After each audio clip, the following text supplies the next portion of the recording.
At so ayan, hi guys, welcome back sa channel natin at eto na nga si summary ni chapter 1132.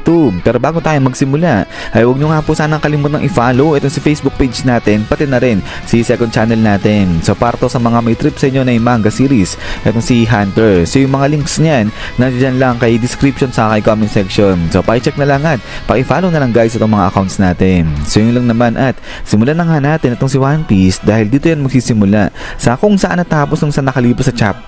At eto nga ay sa wakas nakatungtong na itong barko ng mga higante natin at kasama na yung ibang grupo ng Straw Hat Pirates natin sa bansa ng Elbaf. At now ay sinalubong sila ngayon nito ng batang higante na nagngangalang Colon. So ito yung bata na kasama nila Shanks dun sa chapter na kung saan tinalo ni Shanks etong si Kid naman. At now ay eto sumisigaw yung bata, sabi na nga dyan kala Dory sa kala Brogy na mag-stay muna sila dyan sa kanilang bar. Pero eto nga sagot yung dalawang higante natin at sabi nila na hindi na kasi dediretso na sila kaagad doon sa second level nga nito ng puno ng Elbaf. At dito na nga ngayon sinabi nung bata na sasama siya dito kala Dory kala Brogy papunta dun sa second level.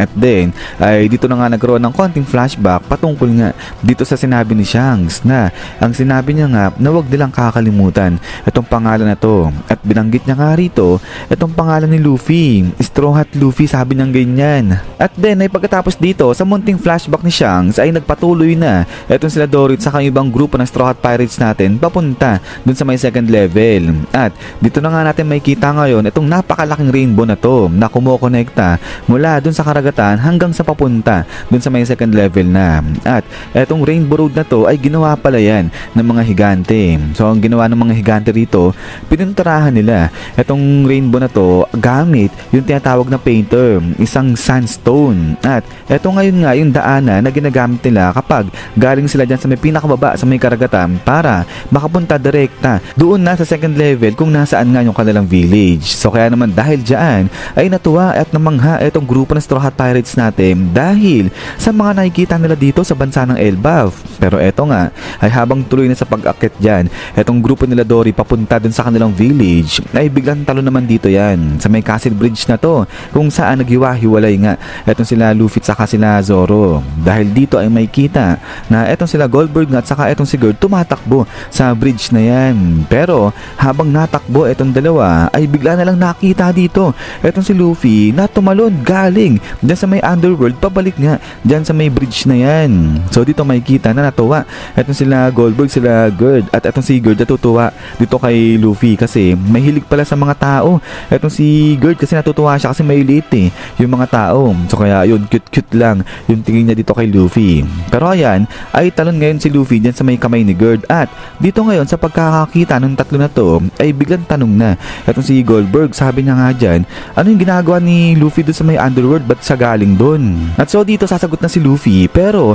bigla niyang naalala itong usapan nilang dalawa ni Loki. At dito sinabi pala ni Loki kay Luffy na wag babanggitin ni Luffy kahit kanino na nagkita silang dalawa ni Loki doon sa may underworld. At isa pang bagay, wag kakalimutan ni Luffy yung pangako nilang dalawa. So ayan na, nagbigay pala ng pangako itong dalawa na to sa isa't isa. Pero eto nga, nung sasagot na si Luffy, bigla siyang pinawis at nagsisinungaling na dito ngayon si Luffy kasi nga di niya alam kung paano sasagutin etong si Goldberg dyan kasi ayaw niya nang i-reveal yung pangako nilang dalawa ni Loki. At saka yung ayaw niya sabihin na nakita niya nga etong si Loki. So eto, nung nakikita na ni Goldberg na nahihirapan magsalita etong si Luffy ay hindi niya na tinanong etong si Luffy at sinabi niya na nga lang na baka pangit o hindi maganda yung na-experience ni Luffy dun sa may underworld kasi di ba alam naman ng mga higante na to na pagdating sa underworld talagang delikado yung lugar na yon. At so ayan ay pagkatapos tanungin ngayon nila Goldberg etong si Luffy ay dito na nga nila sinama etong si Luffy para tawirin nga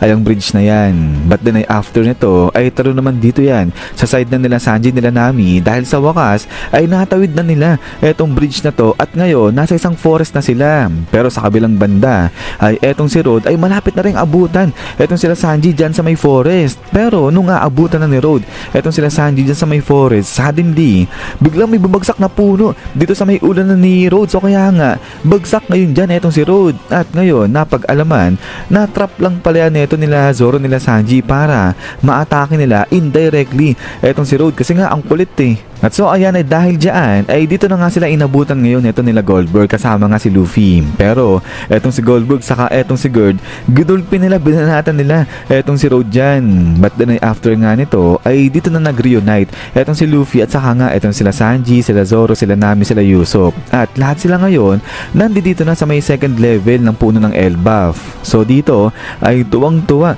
sila Usopp, kaya nga etong sila Luffy, sila Usopp saka si Chopper, dali-dali takbo sila papunta dyan sa village ng mga higante. Pero dito ay sinabi na meron palang 3 level etong puno ng Elbaf. So yung unang-una yung level 1, eto nga yan sa may baba, yung tinatawag na Underworld. At etong mid level na to o yung second level pala, eto yung tinatawag naman na Sun World. At etong pangatlong level tinatawag na Heaven World. At so ayan, nung mapunta na etong sila Luffy, sila Nami dyan sa may village ng mga higante, ay maya-maya pa biglang dumating na nga rin dito etong grupo naman na ibang Straw Hat Pirates natin. Ito sila Jinbei, sila Frankie, sila Robin. So kaya nga dahil dito ay tuwang-tuwa itong grupo ng Straw Hat Pirates natin dahil sa wakas ay nagkasama-sama na nga ulit sila dyan. So itong si Frankie, sabi nga nila hinahanap nila itong sila Luffy, at ngayon nandito na pala sila sa may village nga ng mga higante. So kaya nga rito ngayon ay habang tuwan-tuwa na nga itong grupo ng Straw Hat Pirates natin dahil sa muling pagkasama-sama nila, kasabay nito namamangha sila at talagang tuwan-tuwa sa mga nakikita dyan sa Elbaf kasi nga parang napaka-majestic nung lugar na nga na yan. Pero ayan ay habang masaya na nga rito itong grupo ng Straw Hat Pirates natin, ay dito naman sa kabilang banda sa may kakauyan ng Elbaf ay may makikita na isang karakter na naglalakad. Pero itong karakter na nga na to nakasiluwet pa, so katulad nga dun sa sinabi sa spoiler natin. Pero base dito sa description, itong karakter na to mahaba yung buhok at seemingly itong araw yung kausap ni Crocus dun sa isang panel na kung saan sinasabi naman ng iba ay baka nga si Shiki yung kausap din ni Crocus. Pero yun nga ay mabalik tayo rito, hindi pa naman nire-reveal kung si Shiki nga itong nakasiluwit na karakter na nga na to dyan.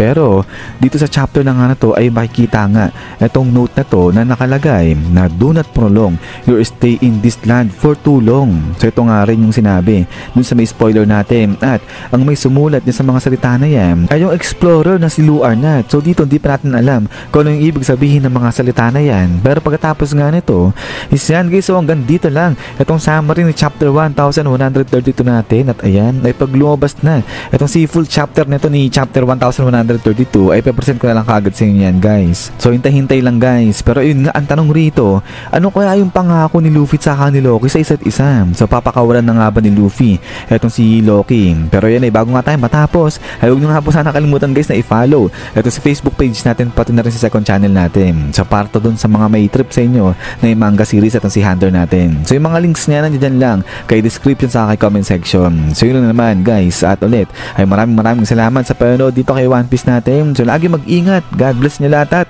kita-kits tayo ulit.